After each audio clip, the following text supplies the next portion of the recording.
And now with the beginning of the recording, I say greetings and welcome to Virtual Dalcroze Meetup number 8.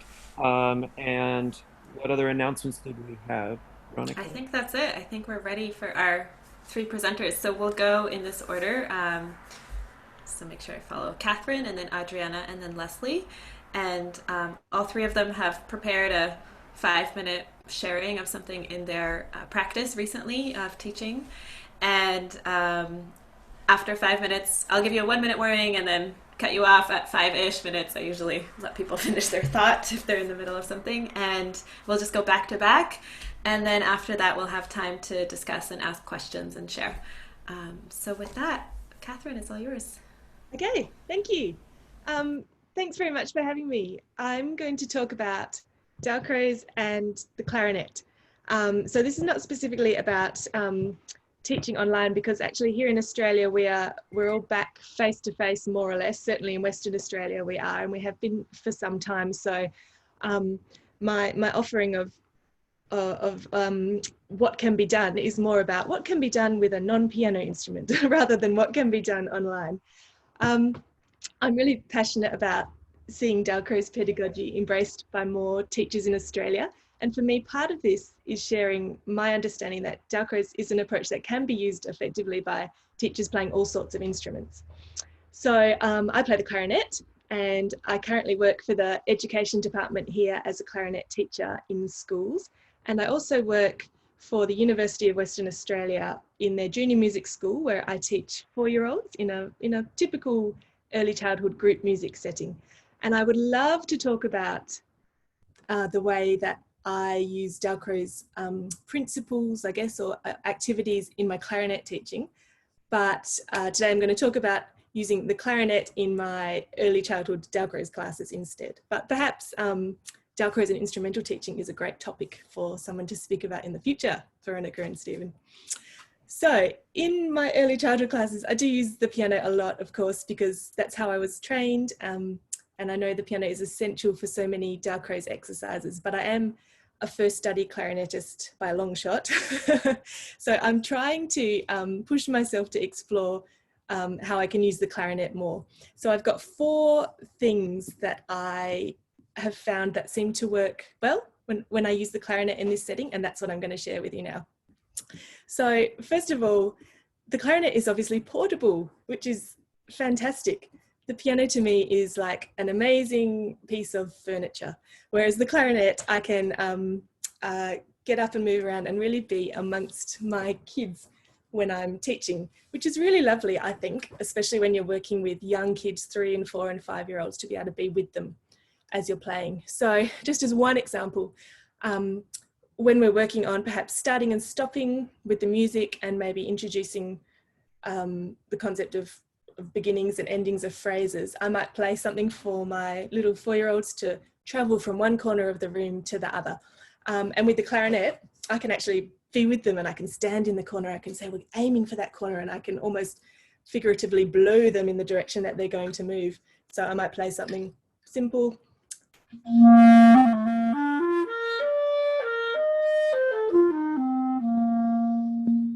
And of course I can do that on the piano, but I think it's lovely to be able to have a different timbre, and again, to be able to be with them and to sort of be directional in my physicality, as well as using the music to help them to move. So that's one thing that I found is really nice about having a portable instrument. I love that I can play sustained and crescendoing tones really easily on the clarinet. I think there's nothing quite like a wind instrument for demonstrating crescendos and decrescendos. I can do that personally so much more easily on this instrument than my skills allow me on the piano.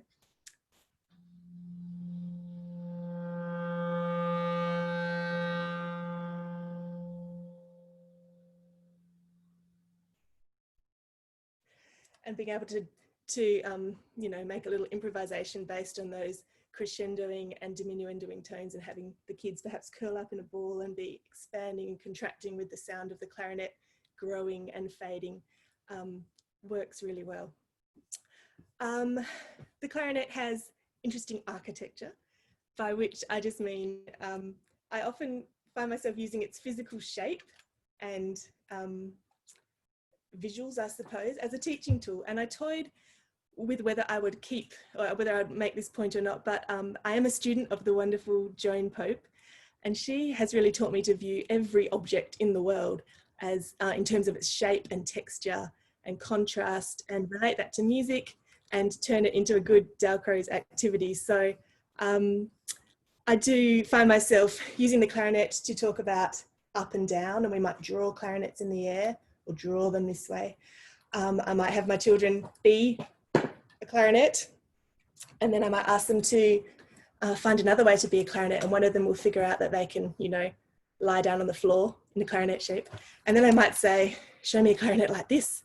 And you see their little faces go, she wants me to split in half. And then, you know, they'll problem solve and they'll figure out that, oh, actually, you know, we need to pair up and we need to make a little team and we can make a shape like this. We might do some different shapes.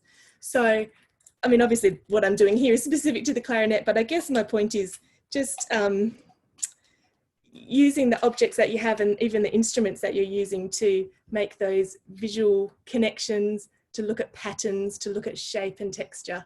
And I just find myself using the clarinet for that quite a lot. So my last point, oh, I'm at 5 minutes. My last point. Sorry, I see I got so caught up in the shapes that I like forgot to look at the time. Yeah, you have 30 seconds left. Go. Okay. The clarinet is like an extension of the human voice to me. So again, my wonderful teacher Joan once said to me that playing the clarinet to kids, playing a simple melody, is kind of akin to singing. And I spoke to you, Veronica, a couple of weeks ago, and I remember you describing seeing Emma Shubin playing the flute to her students as being something akin to, I think you said storytelling. It was that sort of concept of, you know, communication. And I just really do find that I love being able to be right there with kids and I can eyeball them and playing them a little melody. There's, I don't know, there's a lot more for me to tease out there, but there's certainly an immediacy of communication that I find that I can achieve with a smaller instrument in that setting. So on that note, I was going to play you an Australian tune called Waltzing Matilda. Oh, please do. We should pass on. Oh, will I? Okay. Please, yes. We want to hear music. Australian tune, Waltzing Matilda.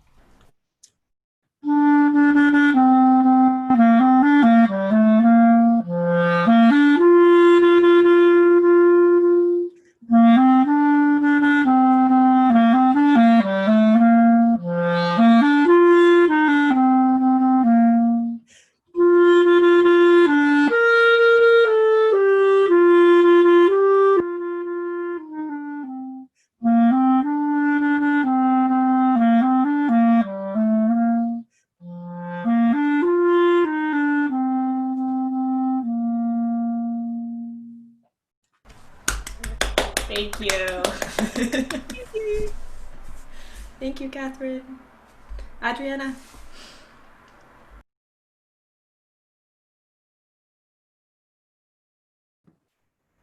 I'm unmuted. Hi, everyone. I'm very excited to be here. And I'm going to be very, very quick. So I started by being frustrated, not knowing what to do like anybody else online. I'm still teaching online, and I'm going to teach online for approximately another 2-3 months, as it looks like. And I started with fingers. I just playing with my fingers in front of the camera to see what can I do. And I came up with this. Can everybody do that? Oh, I am at the bottom of the ocean. What is this? What is this? Is it a crab? It's a crab. So you come with me at the bottom of the ocean with a little crab like this. All can do this one too. Now, the age from 4 to 11, I tried it out, it works great. So if I am at the bottom of the ocean, that was a crab. What is this? An octopus. No, a jellyfish. Jellyfish. It's a jellyfish. Excellent. And what is this? The waves. Wave. The waves. Yes, fantastic. Okay, but what is this one? Seahorse. Yes, seahorse. Exactly. I have another one. Let's see if you can guess what is this one.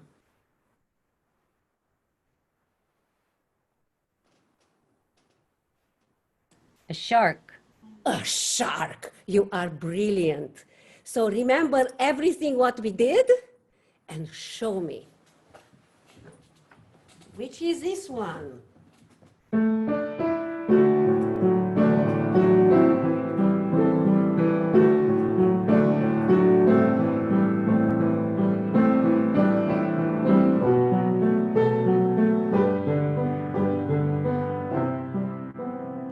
You are amazing. What is this one?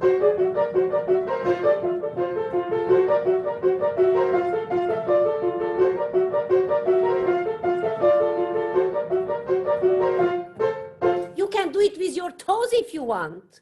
Let's stand up and do it with your toes. Here we go. And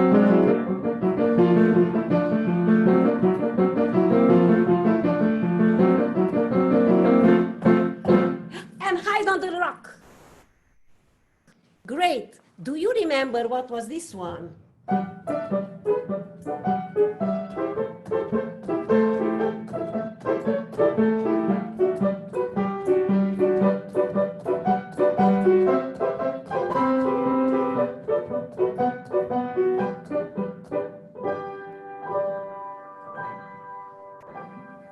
Is that the seahorse?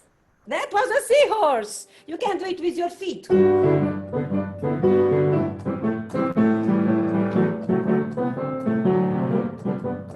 Hands. And relax with some seaweeds.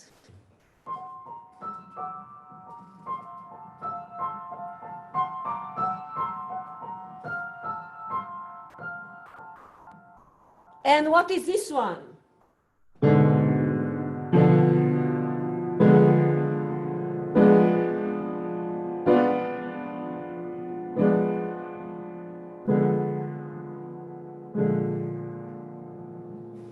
Fabulous. Which one I didn't do yet? Jellyfish.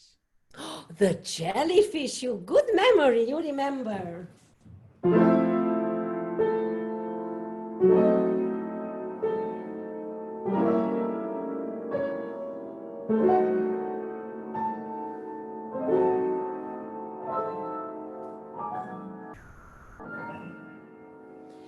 Fabulous.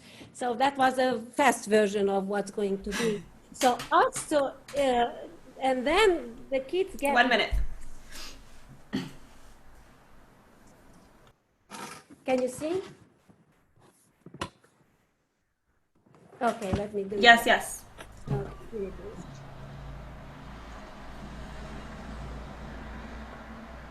You can go deeper with all the note values, with older kids, with younger kids. You start the experiment level. And then here are all the elements that we just did, yes? I didn't do the octopus. And from here, that's a straight way to go to Yellow Submarine and Octopus's Garden and all the ocean theme that can be. So I did it with different kind of ages in a deeper or a more experimental level or a notation level. So older kids could do the notation. And then we did patterns and stories. And I did it several times and they always ask for it. So I did it even with my senior citizens class. And they, Awesome. They would have loved it. they loved it, they did it. Yeah. So that can be expanded also with other kind of elements. But what I explored most, it was what can I do with the hands, not moving too much. Also teaching piano online on Zoom, kids sitting on the bench with the camera already on them, they can do great stuff for warming up the wrists and the fingers and freeing the arms. So all these elements are great for warming up before playing the instrument, beside the rhythm and the listening and the connecting the movement with the music. And then the images, which are already fun. Thank you so much, Adriana. I have to say, Adriana sent this to me. Yes. Adriana sent this to me, and I have to thank you for the Yellow Submarine, because now my kids also love galloping to Yellow Submarine. So that's what we're doing for our end of the year shares. Well, the parents are going to do it too. I'm going to make them do it. All right. Leslie. Okay. I can't find you, but you're some. I was going to talk about senior citizens, and how the transition to that was the hardest one for me. Like for doing children, I just felt like I was Mr. Rogers, you know. And I used to make a television show when I lived in Vermont for, you know, public access or whatever. And so I was like, fine, you know, I can do this. And I did all my games and the kids knew me and we seemed fine. The seniors, I was just a nervous wreck, to the point where the first time I was supposed to do it, I started to cry and I couldn't do the class. You know, I had to not do it. Because what I rely on in their class is like such a camaraderie, like what they really enjoy is a social piece, right? And so no matter what you do, if you say get a partner, like the joy in their faces, like was just overwhelming. It just took over the room and they were in such a good mood and everybody was so happy. And now here we are in our own spot. So then I realized all the things that I took for granted and didn't really direct when I was watching them in person, and how to explore the spaces. And I was a little more serious, you know, like I was thinking, well, how do I get them to be in the frame and this kind of thing. So I started to explore a lot of things like directions, like, you know, when I do this, you do something that goes up, and then we did it like with very kind of this type of stuff. And then different kinds of motions, and I would do different kinds of articulations and start to have them experiment with what goes on in the frame.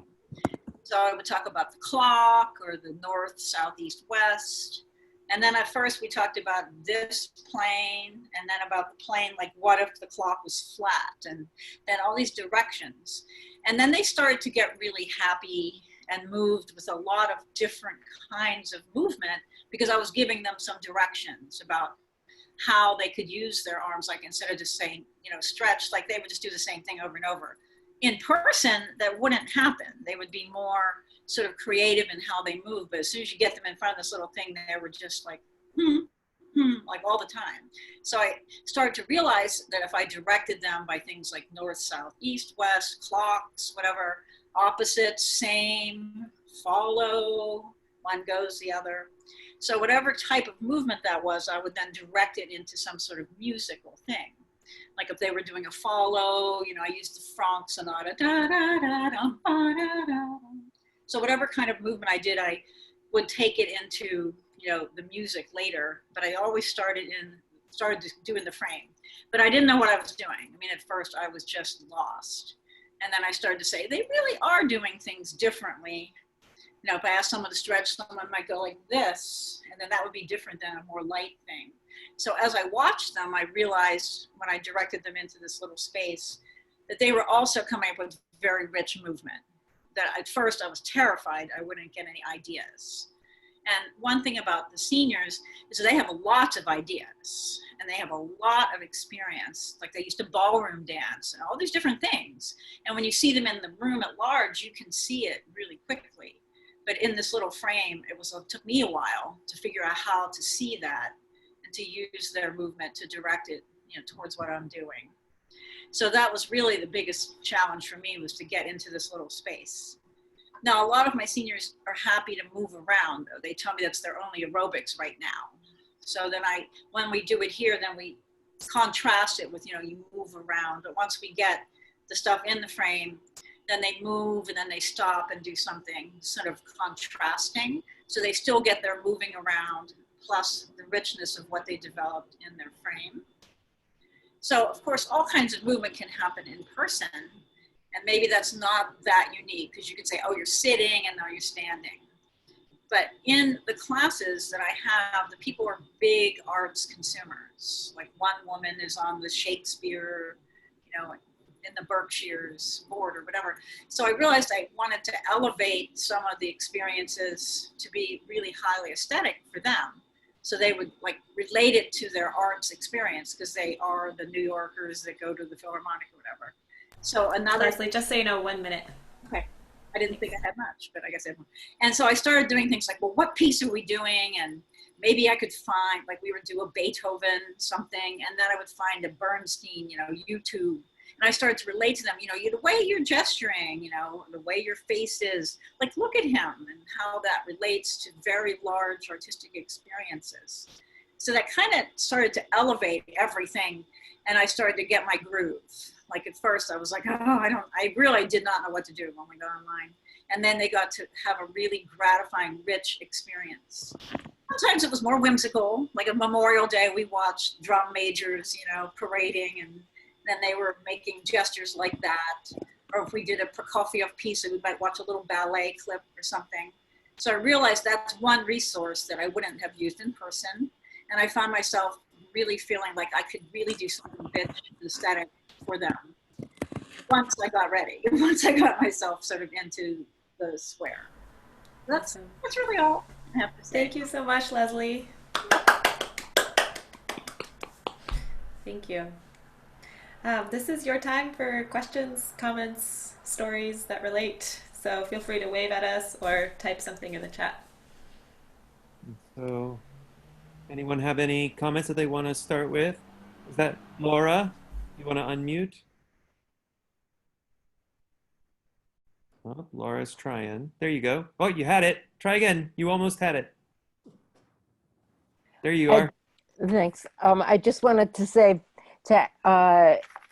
I guess it was Catherine. I've thought about that a lot because I'm not primarily a piano player and I work with young kids. So I have found using percussion, recorders, almost anything, guitar, it really helps having all those different timbres, especially with young kids. Plus it introduces them to different types of instruments and different ways of moving depending on the instrument, sort of suggests different things. So I really related to what your project is with the clarinet. Yes, I thought the same thing, Catherine. I was so pleased to see that you were talking about that and so excited to hear of some of your in-class examples of you being able to move amongst the children with your instrument. I would love to see more and more of that kind of work, from our colleagues. That too, because when you're playing piano, even if you're facing them, it's not the same as being right there with them.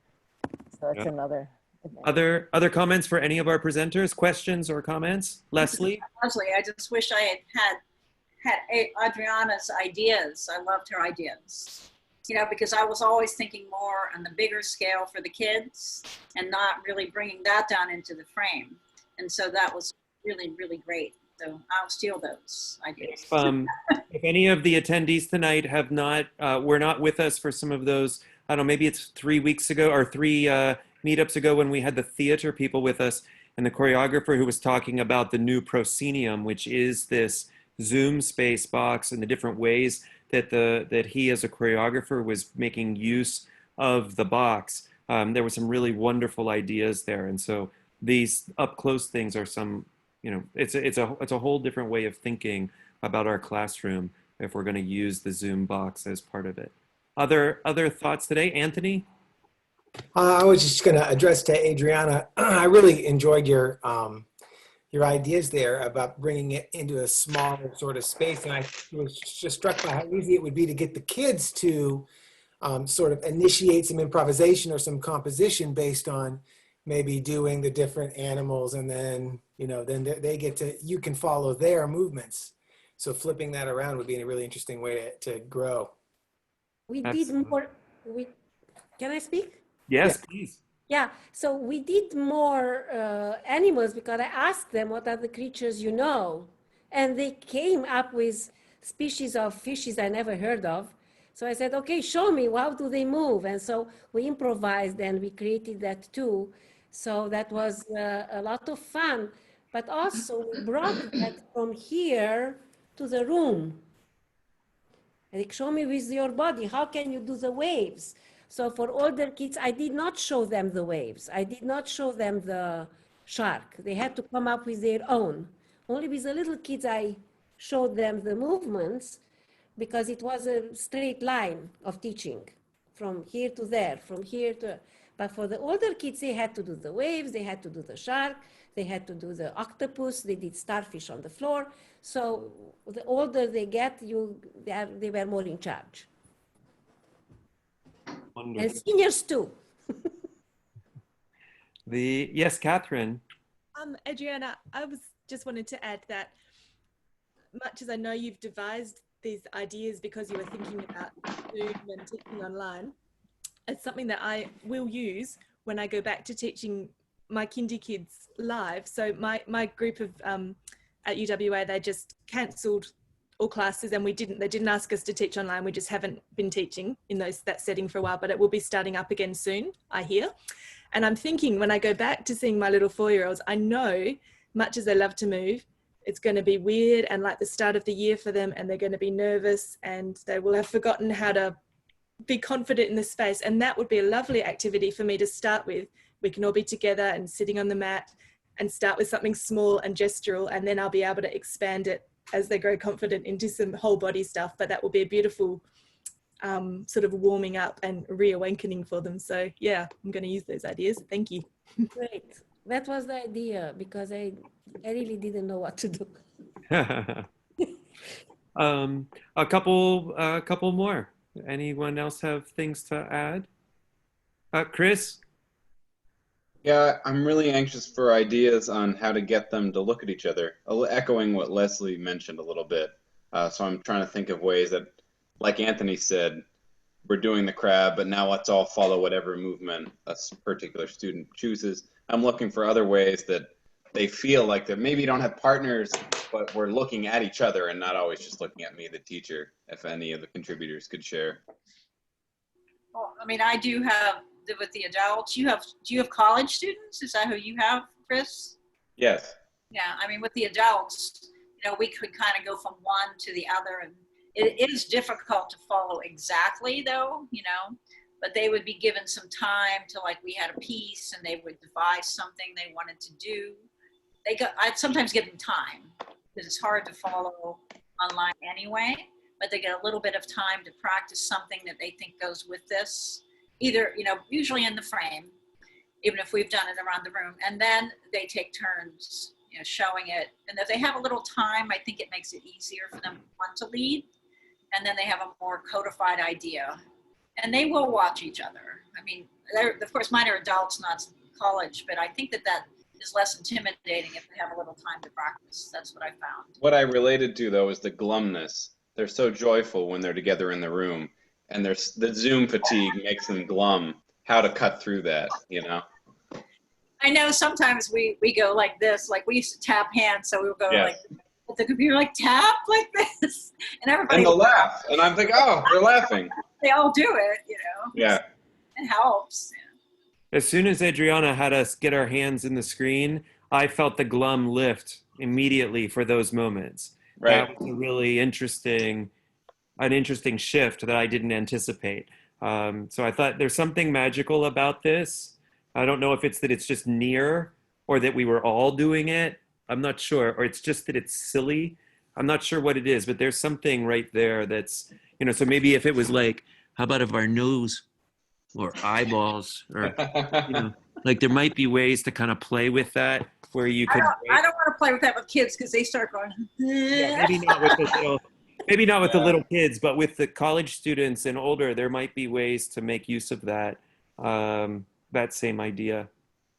It's a good question, Chris. This is one random thought and then one on-topic thought. But there's a book I read where there was a kind of fish called a glumfish, and it swam in this sad sea around a sad town. So I just thought of that because we were talking about the ocean and glumness. But I did something fun with my 6th graders where we were all muted, and this is like a very team-oriented, like together 6th grade class, like they're sailing through stuff, whereas everyone else is like hobbling through it. And we put on a Mozart piano concerto slow movement, and it just started with a piano solo, and they each like grabbed an object and they had to like in slow-mo show the phrases of it. And there was this one girl who grabbed a Kleenex box and was like dramatically like pulling it and like putting it on her face. And then another kid had this big balloon, and he like created so much drama by like having a scissors and like bringing it towards the balloon, and then like we were all like, is it gonna pop? And then like someone else pulled up something else that was like very round, and we realized that like the balloon and this round thing had a similar shape. And so I started asking them to steal each other's movement patterns and sequences, like in gallery view. And they got really, we like stopped and discussed, and you had to say, like, what did you steal from someone else? What movement pattern? And they got really into that. So we're gonna like actually make a 2-minute pre-recorded video and like care about what is in our box, get rid of the clutter, and like pick our objects carefully. And we're gonna make that as our like one of our final projects. That's a great one. I love the idea of stealing someone else's in the box. You know, we have a whole series of exercises that have to do with how do you pay attention to your neighbor. And this would, you know, that's a really nice riff on that idea. So Chris, I could see you making good use of that. And I can also see it continuing, like with an older student, a college student, you know, I steal from the first person, but then they're evolving because they're stealing from a fourth person, and they're evolving because they're stealing from the 10th person. And, you know, you could see the whole thing start to cycle around. So there might be, you know, an interesting basis of ideas there, maybe, and maybe the children would do just as well with that, but but that's an interesting set of ideas. I just want to note that Anthony chimed in the chat that he's referencing a set of ideas that came up actually with Sandra Nash when she presented a couple weeks ago. Sandra was talking about Heather Gell and how Heather was teaching some through the radio, and then at some point in her career, the radio lessons turned into television lessons, and she actually preferred the radio because it didn't have everybody staring at the screen.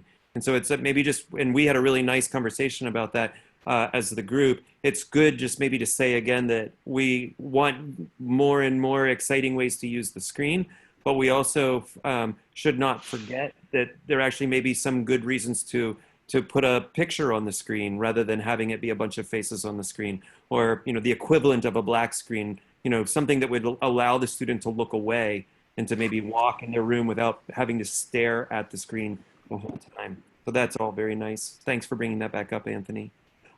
Yeah, we have a couple minutes. Loretta? Yeah, so Rebecca said, I wonder if they could pass a movement within the gallery view. So what I've done, and this is college age, is that we've used a piece of music, and each student has it's an accumulation. So like Stephen, you would have your movement gesture, and then I would add on, right, and from that I would go, right, and then, you know, maybe Leslie from here would go, and so everyone is learning it from the beginning, from Stephen. So it's like it would go Stephen, so it keeps continuing.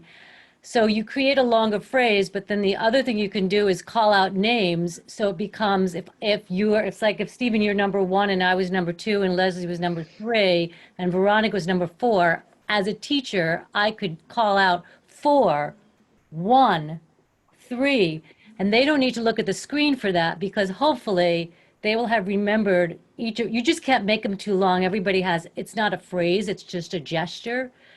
So you can get away from the screen a little bit with that. Very good. Yeah. Very good.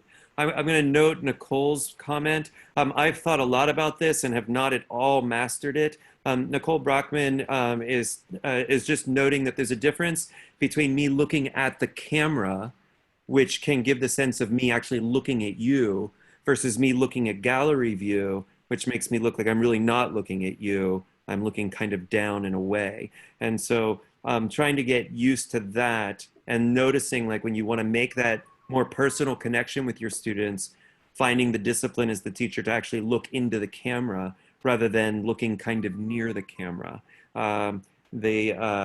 We've talked at other evenings or other meetups about the intimacy versus foreignness of the Zoom sphere, and the ways that it, you know, seems like we're all together, and yet we get these micro cues that tell us that we're not together, because I can't, you know, we're not actually in the same room to feel the rise and flow together. And so even just something as you know, as small as where am I looking, I think could actually have a very big difference. There was an article in the Wall Street Journal just today or yesterday about very similar things. I'll find the link and we'll make sure it goes out in the next email. Veronica, I'll look for that. Talking about that same set of ideas.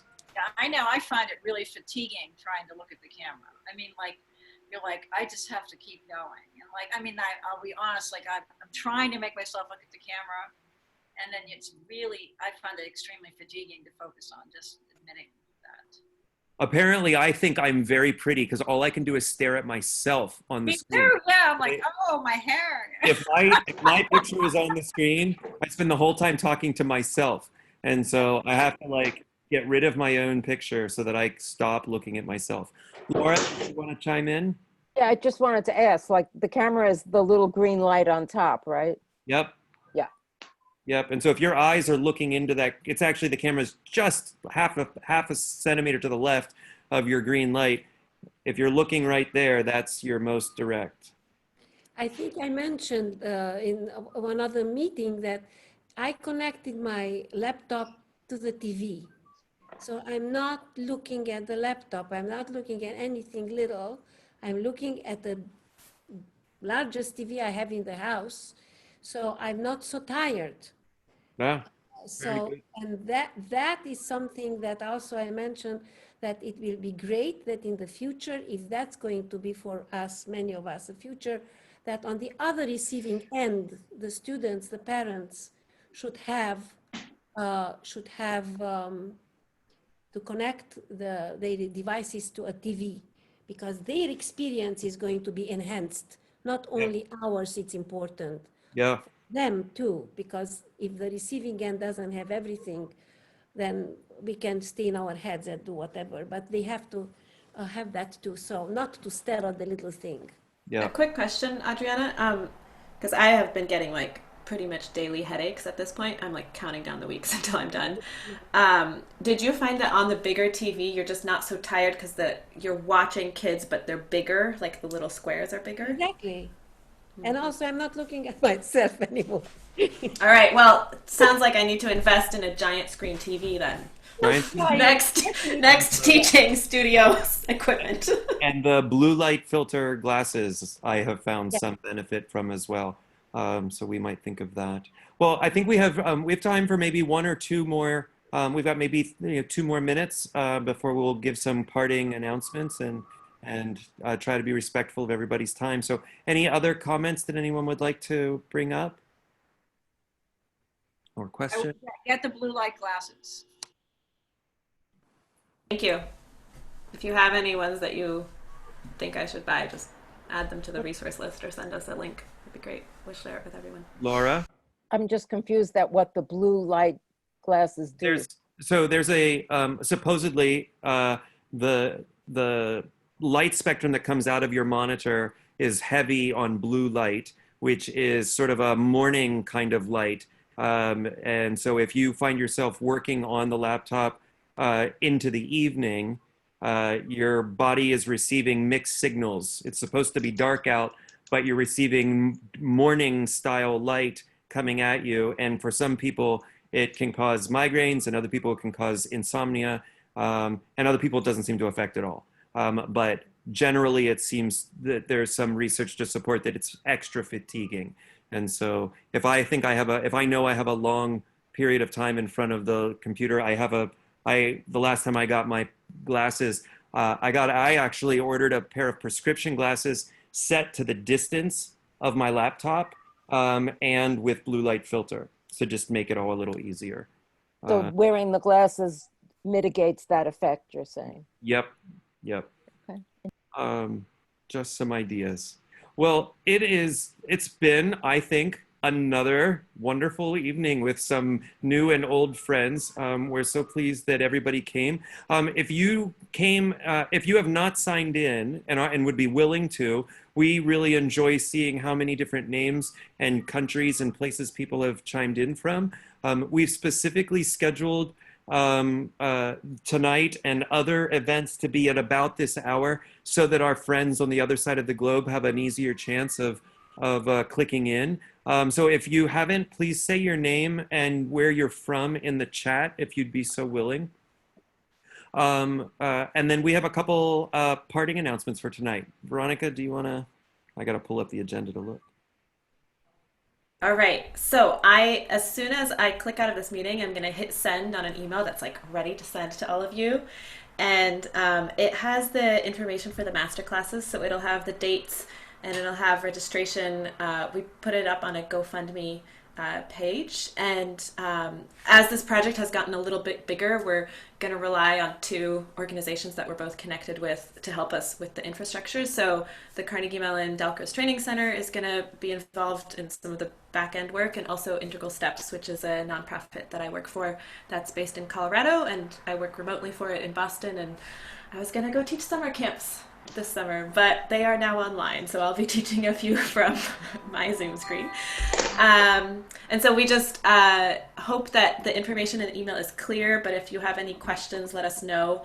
There's a discount for registering for more than one class, and there's like a promo code that you have to type in. If you find any mistakes, fingers crossed, we didn't mess up the time zones. But please help us out if you find any mistakes and just let us know and we'll be glad to update it. And Monica's class is fully fleshed out and has like the whole description. And the other three teachers, we're hoping in the next 2 days to have the descriptions finalized up on that website.